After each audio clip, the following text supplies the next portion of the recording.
Okay, so for our row progressions, I would preferably like these done on rings. It's not the end of the world if we have to do them on the bar, but it will change the false grip work that we do a little bit in the future. So what we're going to look for, just a nice incline row here to start, but now the important part is finding that same round hollow body shape that we've been drilling, and then also depressing the scapula down to engage those lats. Okay, and that's how we're going to connect our shoulders down to the hip and to maintain that nice hollow body shape for eventually working into some type of front lever pull. Okay, we then make these harder by walking in deeper. So I'm going to go to the wall here. Same thing, feeling for my lats, keeping this round shape. Okay, and then we can go on to some type of elevated surface, trying to get parallel to the ground a bit with our row position. Same thing, hollow body, push down into the hips with the scapula, keep those lats firing.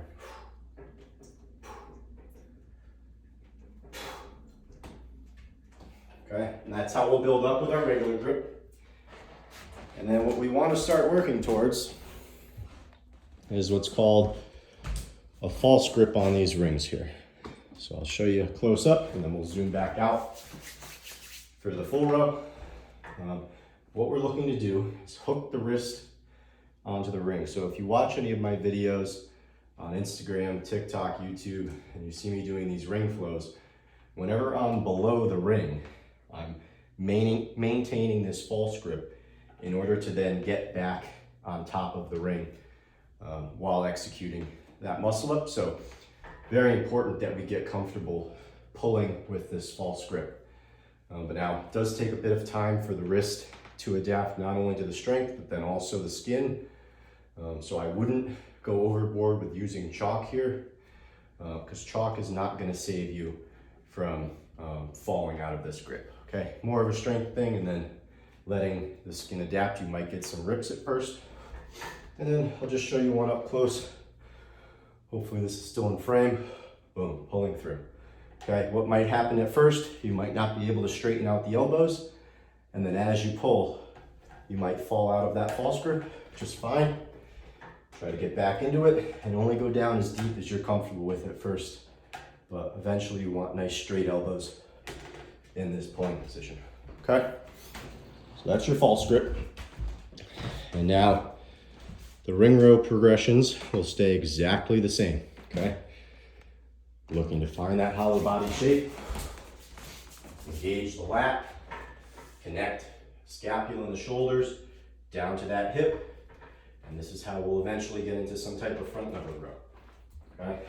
For now, just hitting these false grip rows, boom. Keep that lat on, hook it in deeper. Walking up to our elevated surface. Boom.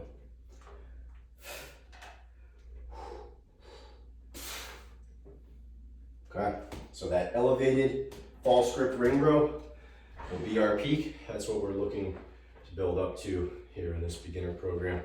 All right, and really trying to lock in that grip. So same positions that we hit with our wrist warm up. This is our wrist flexion. Boom, boom. Okay. Boom, boom, and then boom. Okay, so take your time, develop the pulling strength with the regular grip, and then develop the pulling strength with that false grip, okay? And those are our ring rows.